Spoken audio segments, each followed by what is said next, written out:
Hi everybody, welcome back to Wild Wild Podcast. Apologies for the radio silence of the last few weeks, but here we are with another one, Mr. X or Avenger X. With me to talk about these, as usual, is our extremely busy co-host Rod Barnett. Hello, Rod. Hello, Adrian. I don't know. There are days where I am busy, and there are days when I certainly am not. Well, it seems like barely a boutique label announcement goes by these days without your name attached to it. Well, that is not quite true, although I am proud of the few that I am involved with, I'll have to admit. I guess you're referring to the Mondo Macabro release. Yes, do you want to tell us about your latest announcement? Yeah, this is a track that I've done with Troy Howarth for Mondo Macabro's release of a Spanish giallo from 1975. Called The Killer Is Not Alone.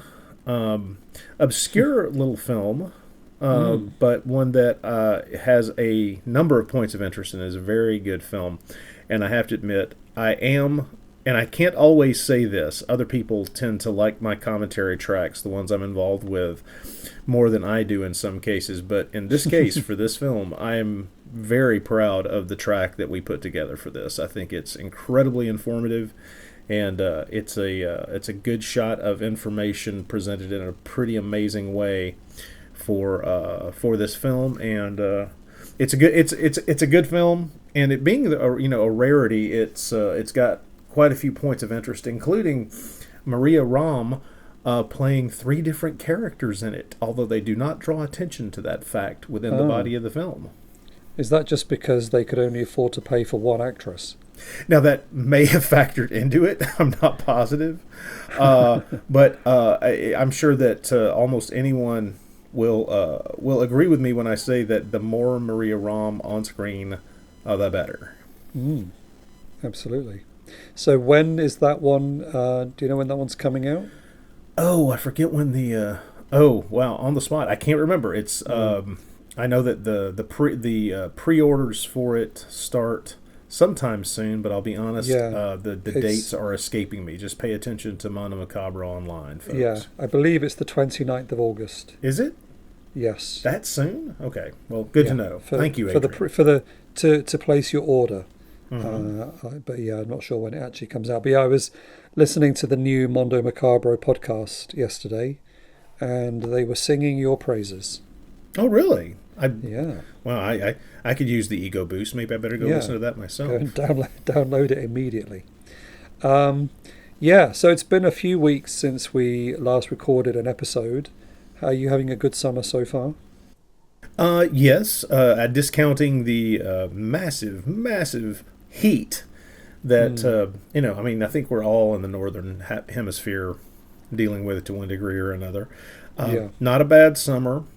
Believe me, I've had much worse summers. Last weekend, I was able to visit with a lot of geeky friends down in Atlanta at a convention called Monsterama, and had a lot of fun there. Anytime you can spend an entire weekend with like-minded people talking about horror films and science fiction films and just film in general while lounging about a hotel, it's a good weekend. Trust me.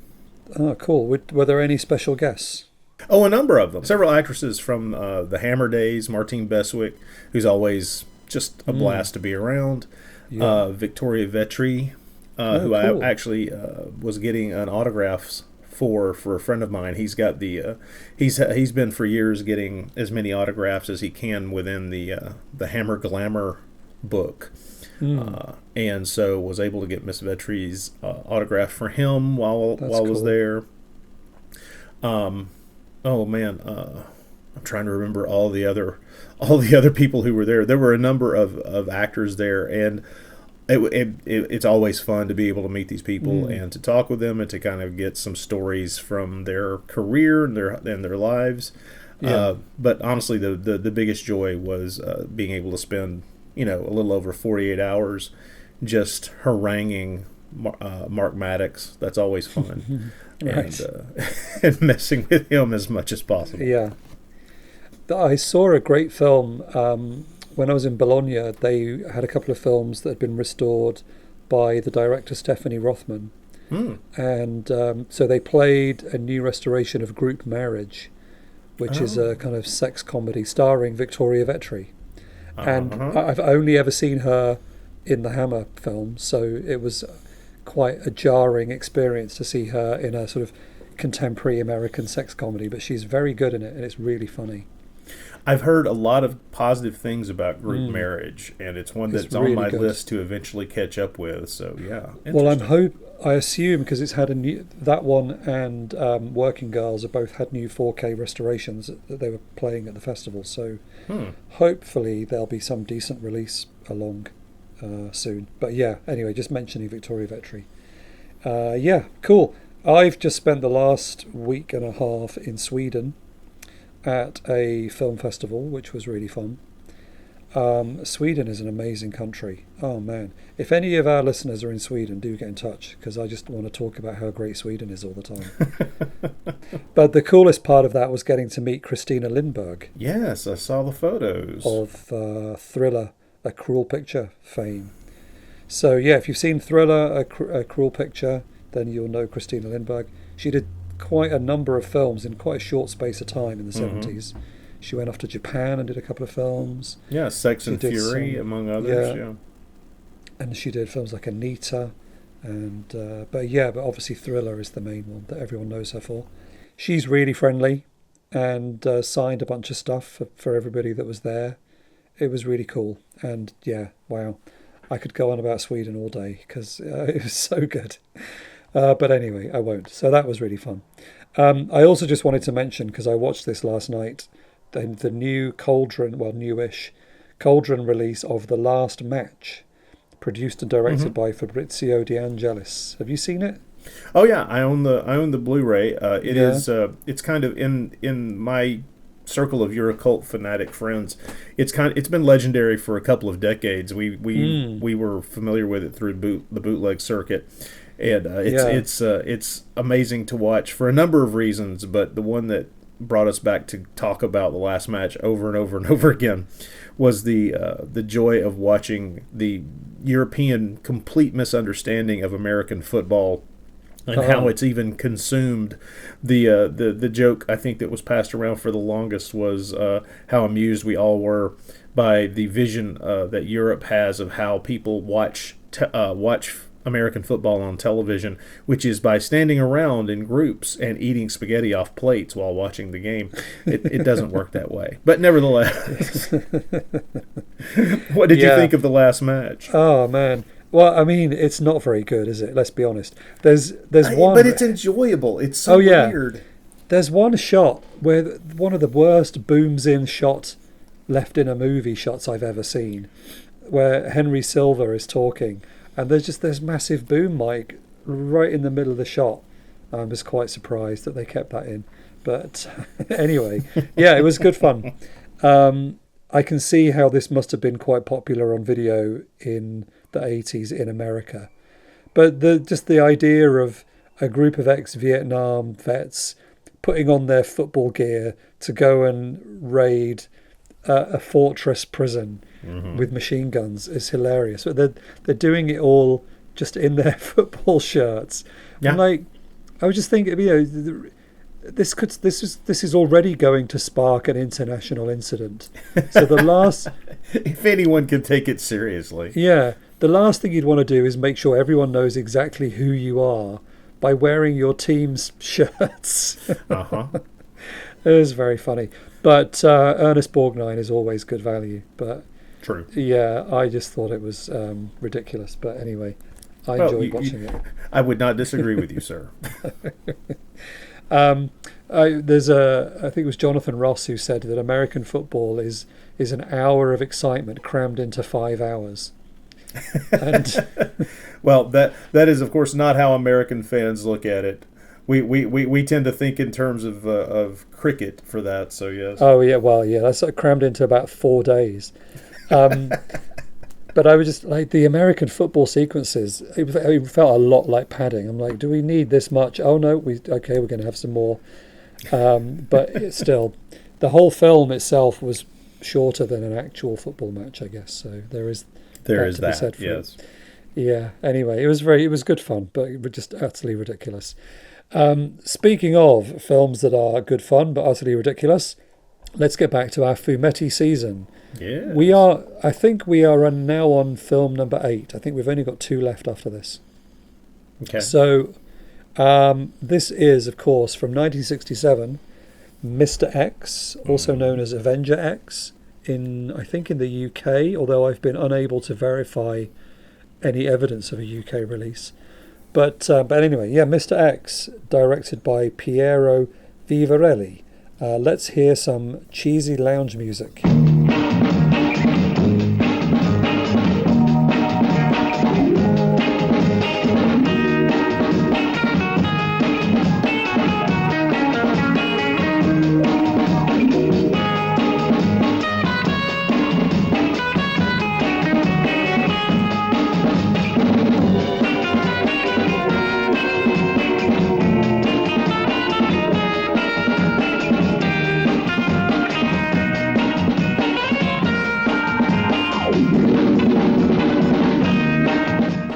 So, Rod, was this a film that you were familiar with? Have you come across this one before?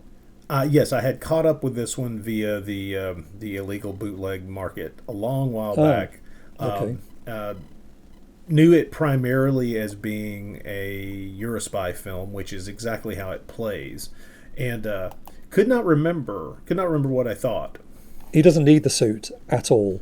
No, This no. could just be a Eurospy movie with him being agent triple whatever. Like, And that's one of the weirder things about it. Although to me this would play much more interestingly as a straight Eurospy film. I mean, don't get me wrong. I know it's an adaptation of a Fumetti, and in the but the even the costume that he uses in the comics it's really not used on screen. And so No.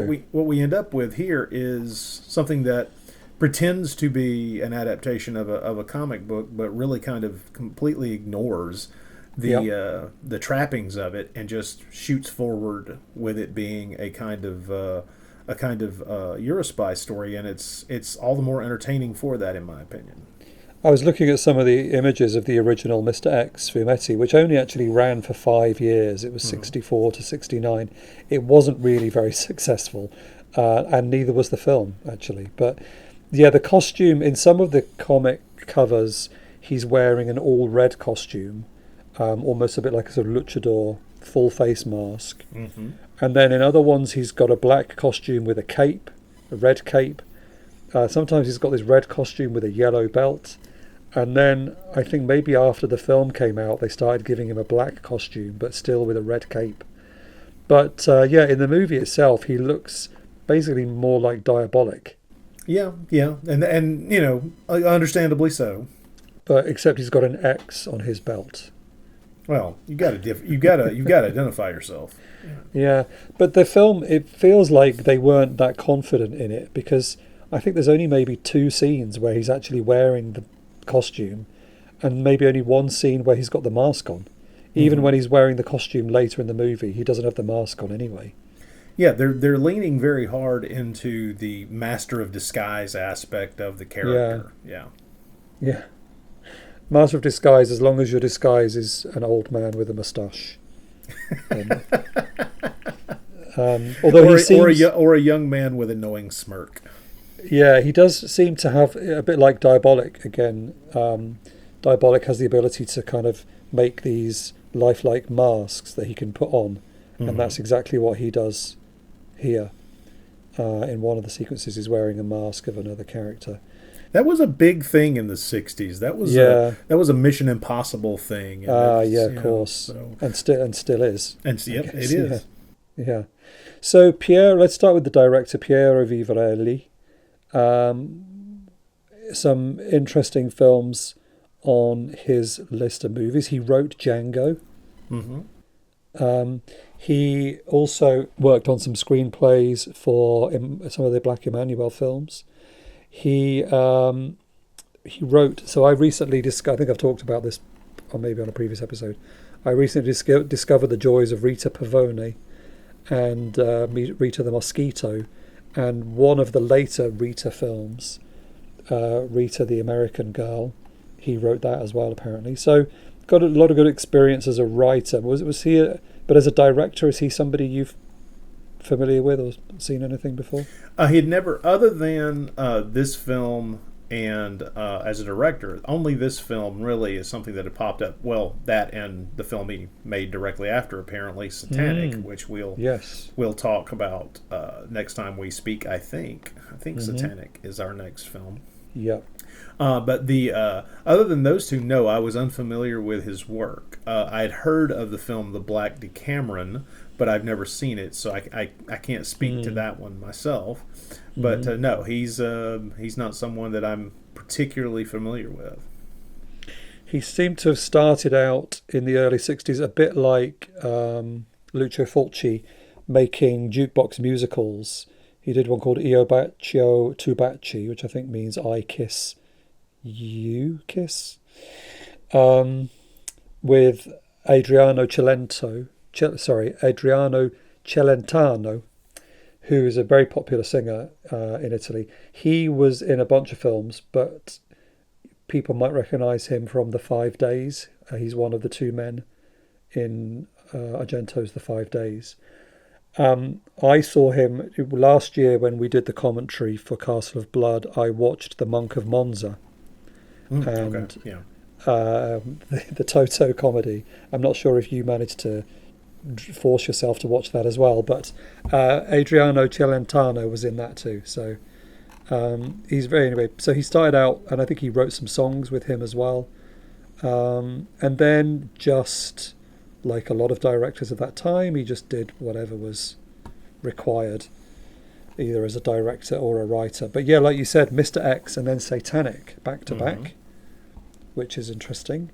But yeah, I'm not that familiar with any of his other films, although I've heard of them. Il Dio Serpente, the snake god, definitely one that I've read about, but I haven't seen it. Well, amusingly, as a writer, he seems to have early on, as in the late 50s, been connected with Sergio Corbucci, of course, who also worked with on Django, because they co-wrote a film from 1959 called Cavalier in Devil's Castle, which is a rapiers and ruffles film. Oh man! Add that to the list. Oh well, that's just it. They made so many of these types of films that they co-wrote that one, as directed by Mario Costa.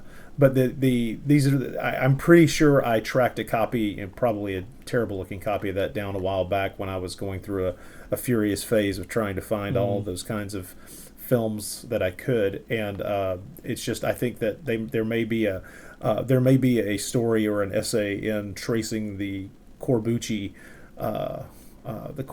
line between the two of those two people through the Italian industry.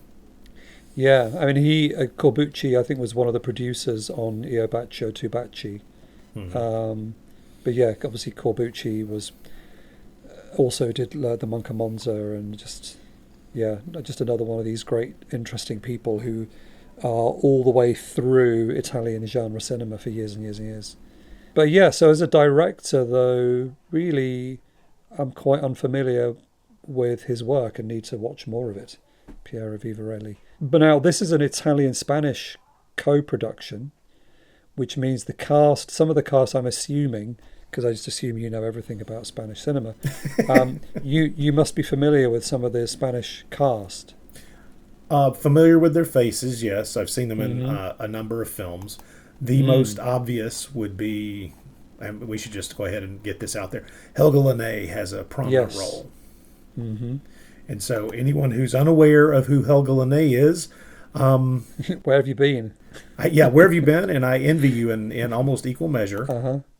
She, of course, is a famous actress, having worked multiple times with Paul Naschy in things like Horror Rises from the Tomb and The Mummy's Revenge. Black Candles, a zillion other films along the way. A strikingly attractive and evocative actress, someone who can, she's unforgettable on screen. Although they're doing their best. This was something that was very true. Anytime she's in a film in which she's that is set in contemporary times. There's almost a dowdiness to her until they decide to pay attention to her for some story reason. There's an ability to downplay her natural attractiveness, and they kind of do that at the beginning, so you don't pay too much attention to the character because she becomes more important as the story goes on. Yeah. But for those of us who came to Helga Linné from her work in horror films in the 70s in Spain, as soon as you see her, your eyes cannot leave. Yeah. I like her in Horror Express and My Dear Killer. Mm-hmm. Just a couple that I mentioned, and especially, again, a film I've mentioned before, one of the Agent 77 films, Special Mission, Lady Chaplin. Yes. She's in that as well. But obviously, yeah, and Mission Bloody Mary, same series, of course. So, yes, she's been a very busy person and retired, but still alive, according to the internet. Mm-hmm. Still doing still doing the occasional interview about her previous career as well. Oh, cool. Yeah, so she's perhaps the best known of the Spanish cast. Was there anyone else that you wanted to point out? In particular? Well, a number of the actors. I have a bad problem of trying to differentiate between who's Spanish and who's Italian. I have to read and figure. But there's Armando Calvo, who's actually he's Spanish, although he did a lot of his work in Mexico. But he's someone who he plays he's got a big role in this. But if you're a fan of cinema from the European cinema, I would say from the 60s and 70s, he's a face that pops up again and again, even down to things like 1979's Guyana Cult of the Damned. But he's a welcome addition to things. He was, of course, in a number of spaghetti westerns. He is going to be in Satanic, playing the commissioner, and the next time we talk about things. But he was also, you might have remembered him from being in Criminal as well. Oh, of course, yeah. And he's once again one of those faces where you see him and you can spot him again and again and again in films. The Mexican films that he was in is what I was most familiar with him from. Things like The Witch's Mirror from 1962 and The Hell of Frankenstein. Yeah, I knew I recognised him from something I'd seen recently. It was The Witch's Mirror. That is a great film. It really is. It's a fantastic film. Yeah. It's one of those that once you see it, you kind of get converted immediately to the Mexican horror cinema of that period. It's just a joy. Many members of the cast have been in just hundreds and hundreds of things. I particularly wanted to draw attention to, and I think I'll put a clip in of. So there's basically, we'll get into the plot, but so Armando Calvo, he plays the main bad guy, right? He's got this business that's a front for a drug empire. And he's doing a business deal with an American and a Scotsman for some reason.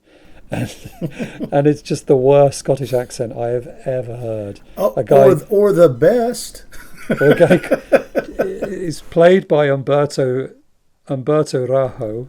Yeah. But voiced by who knows who.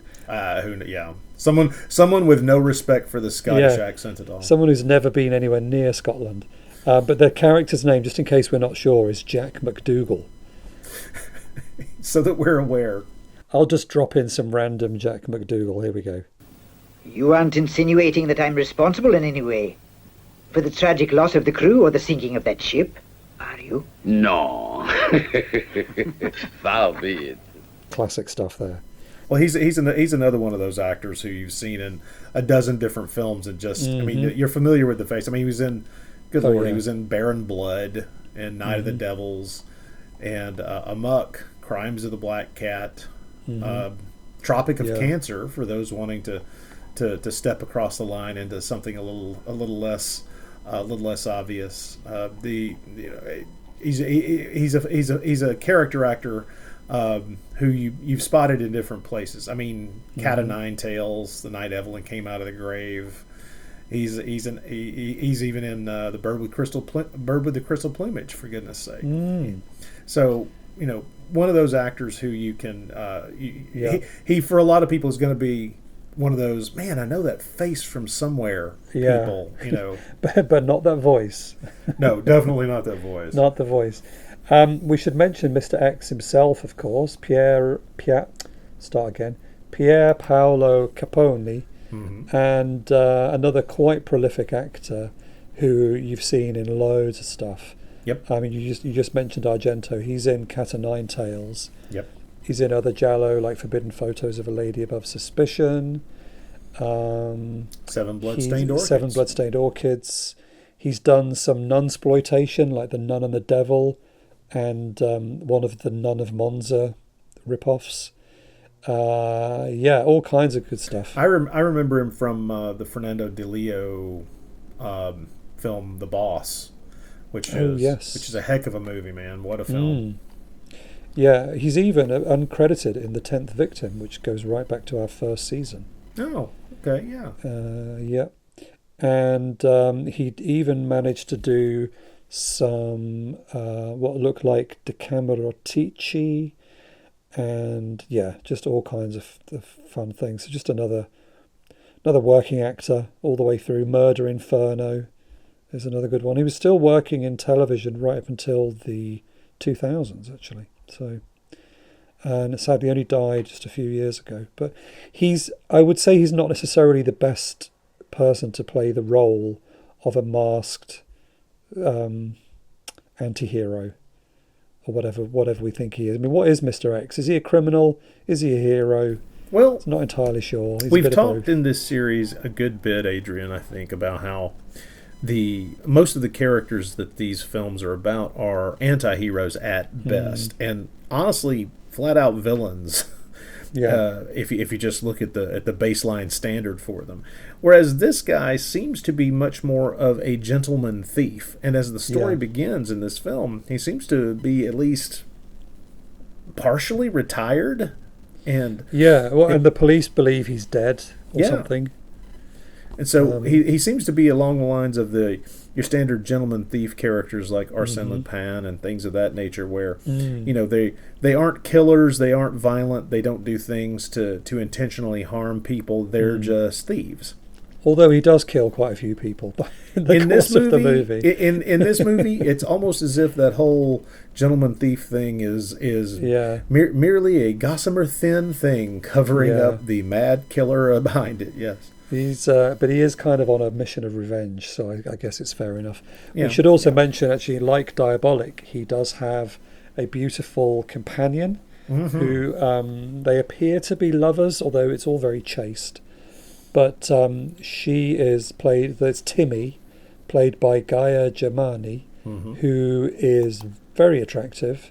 Very. And was in a number of films in the 60s that I'm sure many of us have seen, including Castle of the Living Dead, and one of my favourite Euro spy films, E-Patron, which is great. Well, I would point out a number of other things that she was in, mainly because as soon as I saw her face, I was trying to remember where I'd seen her before, and it wasn't hard to figure out. She plays Medea in Hercules and the Haunted World. Ah, of course. And then I knew her also from Umberto Lenzi's Robin Hood film from 1962 called The Triumph of Robin Hood. Because, once again, I have a fascination for those types of films. It's beginning to make sense to me that we might want to eventually think about trying to do a mini-season of just Italian-made Robin Hood films, because there are a few. She's in a film that I've not heard of before, a horror film from 1972 called The Devil in the Brain. Yeah, I've not seen that one either. And it sounds very intriguing. Well, yeah, and from the description, it's like, man, I think I need to see this. A child suspected of killing his father is imprisoned in a mental hospital. A doctor finds him mentally healthy and begins to suspect another explanation. And when you find out that it was directed by Sergio Solima, it's like, I think I need to put this on the see as soon as possible list. Yeah. This is the thing. I was talking to somebody about this at that festival I was at, that no matter how much you're into cult film, there are always more cult films. Like, it's a bottomless well. I mean, and look at you. You've been doing this stuff for decades longer than I have, and there's still another one you haven't heard of before. I know. It's endless. Well, as soon as I saw the title, I thought I've probably seen that under a different title, and I read the description and I go, I don't think I know this one. Yeah. So shall we get to some plot action with Sure. With Mr. X? So I'm using Roberto Curti's book, and let's see. So he's got quite a good plot description. The powerful Lamar, that was our guy who we just said, Armando Calvo, president of a chemical company, is actually the head of a huge drugs ring. When his lover Veronica demands a piece of the cake, Lamar has her killed by his men and pins the murder on Mr. X, a thief and master of disguise who is sought by the police all over the world. So there are two things I want to say about this. First of all, he dumps her body in the Olympic Stadium in Rome. So that was quite cool. Yes. We've just seen that recently. That in the there was some athletics back in July that were happening right there with those statues. And when we were in Rome about 10 years ago, we got on the wrong bus and we ended up outside the Olympic Stadium. So I've seen all those statues going around the edge. It was pretty cool. But so, okay, I don't understand, and his colleagues don't understand why he did this either. Why pin the murder on a well-known masked villain/hero who is a master of disguise and will probably come and kill you? Like, why bring him into it at all? Makes no sense. It's a fine question, and when his compatriots start asking him this, I just expected the character to come up with some brilliant reasoning that he was going to. But honestly, he just seems to have thought, well, we know the guy's dead, so it doesn't matter. So exactly. So that makes even less sense. Yeah. You've pinned a murder on somebody who, if they're alive, will get you. And if they're dead, then everyone's going to think, well, that obviously wasn't him, so it must be somebody. Like, it just makes absolutely no sense at all. But anyway. But skip on by that. Surely he's a criminal genius. We'll see what happens. This guy is an idiot. And I think that's all we can say. So, understandably angry for being accused of a crime he did not commit, Mr. X, who is actually a wealthy American multi-millionaire. And a professional golf champion. Let's not That's forget. true. Hasn't he won like 8 years in a row or something? Or eight golf championships in a row, which means he's well known publicly, just not as a criminal. Yeah. So, which is a bit like, which one did we just do, where he was a rich millionaire playboy? Oh yeah. Oh my God. I've forgotten which one. Was it Argo Man? When we were doing these once every 2 weeks, this was a lot easier to remember. Yeah. Was it Argo Man or Super Argo? One of those guys. No. It was a more recent one. Oh, my Lord. Anyway. People think we're idiots. Move forward. Yeah. This is the problem when you're doing a season of films that are quite similar as well, is they all just blur together. So Mr. X finds out, he basically figures out pretty quickly who's involved here, and that it's all connected with some deals going down on the Isle of Capri. So he heads off to Capri with his beautiful fiancé. It says fiancé here. I don't remember that coming up in the conversation, but anyway, with the beautiful Timmy. And they appear to live in some kind of cave in Capri. It's got like a base or something. And then, so Lamar is meeting in Capri with two gangsters, McDougal and Caruso, who are going in with, they're like investing in with him on this we can't possibly lose, we're all going to get really rich opium deal. So Mr. X uses Timmy to kind of infiltrate the party scene on Capri so that he can get closer to Lamar. And he also finds out that Caruso, one of these gangsters, really loves his women. So he kind of uses Timmy as a bit of a honey trap. But then Caruso is mysteriously killed. And at first we think it must be by Mr. X. He's killed by fireworks in quite a weird scene. But anyway, there seems to be something else going on. I don't want to spoil the kind of how it goes. But somebody is killing people off, and it might be Mr. X, because he does kill people. But it might also be somebody else who's also got something in for Lamar. And I don't want to say too much more, really, about the plot, because this is not... I mean, it's on YouTube in quite poor quality you can copy. find this on YouTube easily. You can watch it, but it's maybe a film that people haven't watched because it hasn't had any kind of home video release for a long time, if ever. Well, that, and it doesn't have a big kind of international star either. No. So Yeah, although it is, and it's in English, so it was made for the English market, although I don't think it did all that well anyway. But it's just maybe a film that people are not familiar with, so I don't want to give it too much away, but I will add that Lamar, so he got rid of his girlfriend at the beginning of the movie, but he's very quickly got another one, and this, of course, is Gloria, played by... Helga Linnea. There you go. And she's quite good. I'd like her to have had a bit more screen time, but she does, in the final act, she does get to do some interesting stuff. Yeah, she plays a more prominent role the further along the film goes.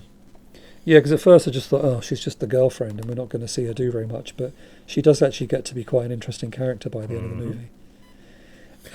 And I'm glad you're with me on this one as to not spoiling it, because I think that this is a film that I think starts off a little iffy. Trying to find its footing, at least from my point of view. I've gone through it twice, and I felt the same way each time, which is that it seems as if the film gains its legs in about 20 or 25 minutes in.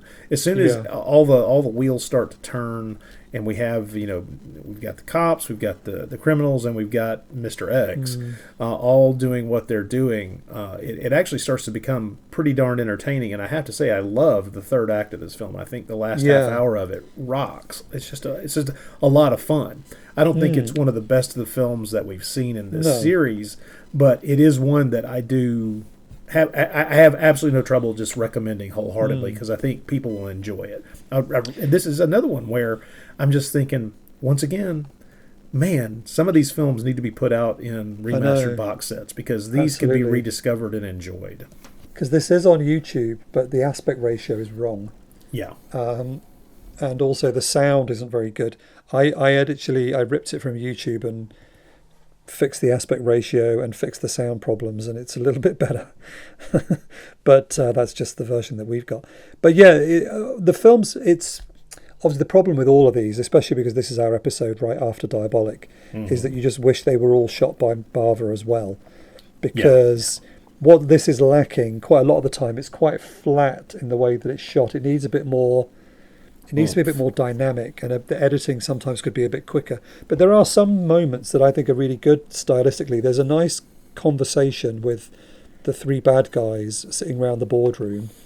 And there's basically like a circular tracking shot around the table. Yeah. So it makes the conversation far more interesting, particularly because Mr. X is hiding in the corner. So he just gets briefly revealed as the camera is tracking around the table. And it needed more of that, I think, but when it happens, it's really cool. It's, and I don't know how rushed the production may or may not have been, but it does seem that when they were on sets, they really had the opportunity to do some really interesting camera work and to find ways to frame things, as you were just discussing, that keeps everything visually more interesting than average. Yeah. And there's I'm sorry, go ahead. Sorry. No, I was going to say there's one brief shot where Avenger, Mr. X, jumps over a bed, like towards and over the camera. And that's probably the most exciting shot in the whole film. And I was like, oh, why couldn't they have done more of those? Like, that's where it's suddenly like, oh, he's off. It's exciting. But it needed a little bit more of that to bump it up. But even Roberto Curti describes the film as being quite haphazardly put together. I wouldn't totally disagree with that, but I think that it holds together well enough. And yeah. It's got a great opening credit scene that uses comic book panels, and you're feeling like, oh yeah, this is going to be a real Fumetti. But then the opening act is kind of slow. Yeah, quite slow going, and the fight scenes when they happen, the fighting is a bit on. There's like not much fight. Basically, they punch each other in the face a couple of times. Then they roll around on the floor trying to strangle each other, and then he just manages to punch the other guy a bit harder, and that's the end of the fight. And that basically same fight choreography is kind of repeated about 4 times in the movie.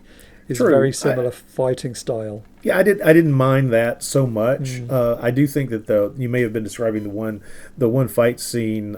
It's maybe the first fight scene in the film, in the little office there when Mr. X has broken into the safe there in that office, and he gets discovered, and there's a fight sequence there. I had dismissed that on my first viewing, but going back to the second viewing, I was there's a lot more going on there. This is a better handled scene than my memory of it from just a couple of days previous was leading me to believe. And you're right that those are exactly the types of hand-to-hand combat sequences that are throughout the film, and they would have done a lot to try to kind of vary, if not the way the types of fighting that was happening, but maybe at least the way in which it was being shot. So yeah, I can definitely see that. Yeah, just a few more low angles or close-ups, I don't know, but anyway, I mean it's pointless to be that nitpicky.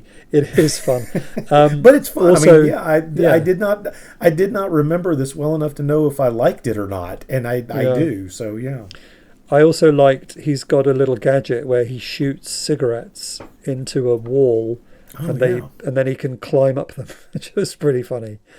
That's like his one spy gadget in the whole film. It looks like he's got a pack of cigarettes, but then they are actually footholds for him to climb up a wall. Which is neat. So Once we saw that, I thought there were going to be more things like that, but his primary gadget does seem to be, disguising himself effectively enough to fool everyone. So a couple more of that. It needed a little bit more, and then it would have really risen above where it is. But as it is, it's good fun. Mm-hmm. Again, because the film was not much of a success, so there was never going to be a sequel, and then the comic shut down a couple of years later. Yeah. But it would have been interesting to see if they'd have had the opportunity to expand on what he did here and maybe push it a bit more. It would have been interesting to see where he could have gone and maybe gone a little bit more sort of comic book style or a bit more psychedelic or something. Well, I'm just going to go ahead and put this out there because you and I have remarked repeatedly throughout this series that we think it would be amazing and possibly financially beneficial for some boutique Blu-ray label to get their hands on a number of these and start doing box set releases of them, which, of course, immediately makes us wonder how well the Satanic individual release from TerraVision is selling. But my vision of what could be done if they could get, say the Super Argo films or the Satanic, any of the other specific Fumetti films that we've talked about just in this series, and there are more as well, by the way, is box sets, and then as part of the box set, a book reproducing one comic from each of the films in the box set, just to give people a visual taste of what the original comics were like. I think there's so many ways in which the ways in which I'm visualizing releasing some of these things. I don't think that's too over the top at all, and I think it could be arranged without too much trouble from the rights holders. But man, this is a genre that I think could be rediscovered in a way by the same freaks and geeks like you and I who love these films. I think that there's a larger audience out there than might initially be thought. Yeah, and for the most part, they're relatively family friendly. For the most part, yes. It would be the kind of box set you could bring home and not have to hide.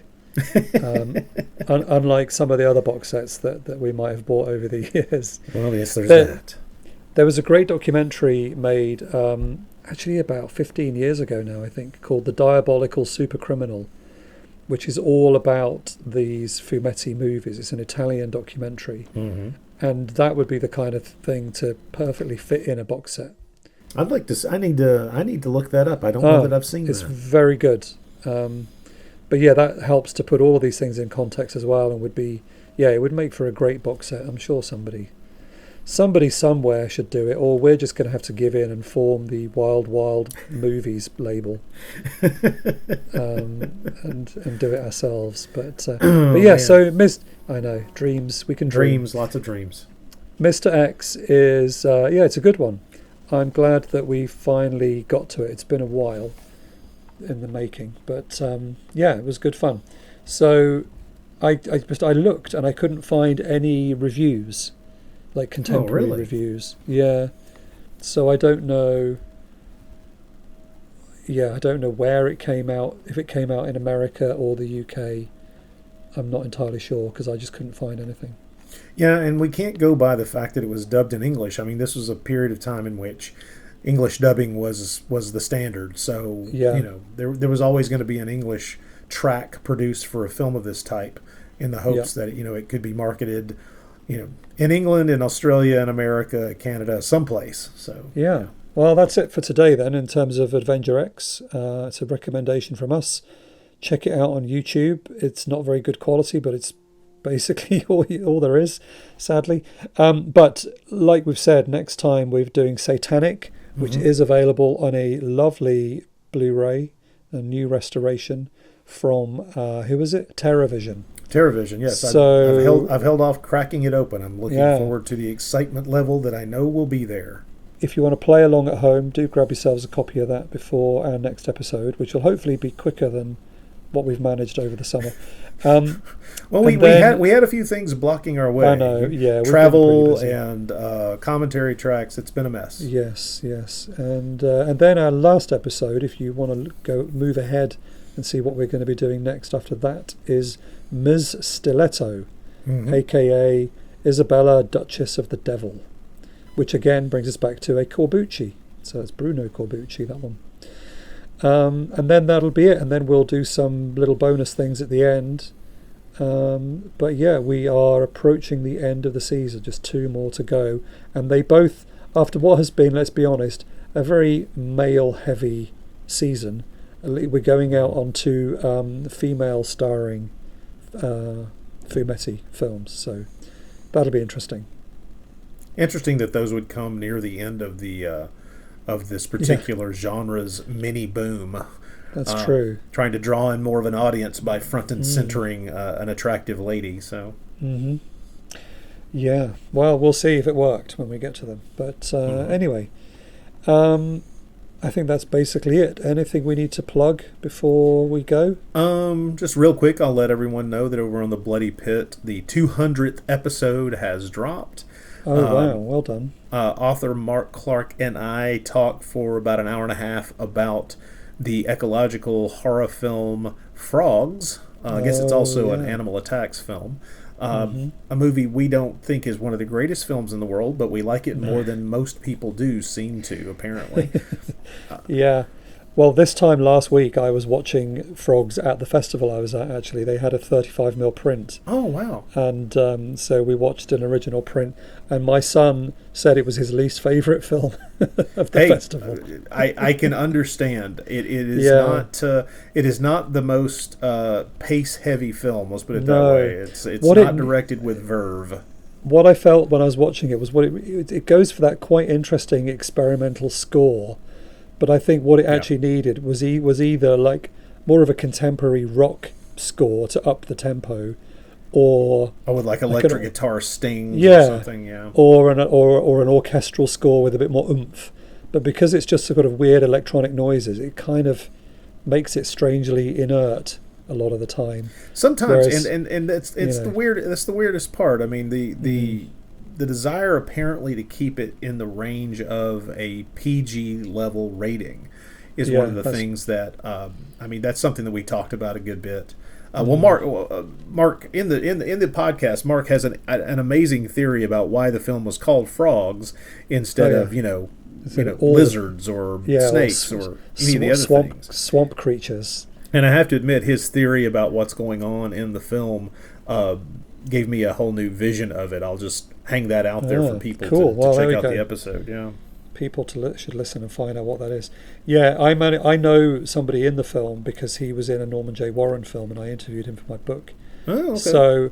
So I managed to get him to send us a personal introduction for the screening, which was fun. He's David Gilliam. He played the character who gets killed by spiders, so he was able to tell us some pretty funny stories about his death scene, Oh in this man, I wish we'd known introduction about scene. that, because that was that's one of our laments in the episode, is that we just could not, neither of us could really find a whole lot of production information about the films. Well, if you get, I mean, it's too late now, but Yeah, too if you late. pick It up, really is. Yeah. if you pick up the 88 Films Blu-ray release, there is an interview with David Gilliam on there, which I also helped to arrange. Went back when they were putting it out on Blu-ray. They went and filmed an interview with him, and he talks about the movie for about 40 minutes on there. So. Well, there's about to be a new Blu-ray release of Frogs that's going to have a number of more extras on it, apparently, which hopefully will give us some insight into the film. But an older release, the one that we were working from, had a brief interview with Joan Van Ark, which is pretty cool. So It's all coming together for Frogs. Well, it's not the film most that won't respected. die. It's not the most effective or influential of the animal attack films from the 70s, but hey, it is what it is. Yeah, cool. Well, everybody should go and check that out. Right. Anyway, we'll finish there. So thank you everybody for listening. Come back next time for Satanic. In the meantime, please do tell your friends, share us online, leave us a review. All of that stuff. Check us out on YouTube. Hey, we're now up to about 45,000 views on YouTube. Cool, good. It's pretty amazing. But still, it won't surprise you to know that about 38,000 of those are people checking out our Sexbury Tales episode. So, I mean, who knew when we made that we were like, it was like alchemy. We were making gold out of thin air with that episode. Pure magic. Unbelievable. So anyway, subscribe to us over there as well, and all of those things. It really helps. And do get in touch. We'd love to hear some feedback. What do you think about the Fumetti films? Do you have a favourite? I know that there are several more that we haven't put in the season, so maybe let us know if you have any favourites that we're not covering, and tell us about what we're missing. That would be good. Anyway, thank you, Rod, for doing this again. And thank you everybody for listening. We'll be back soon. Bye. Bye, everyone.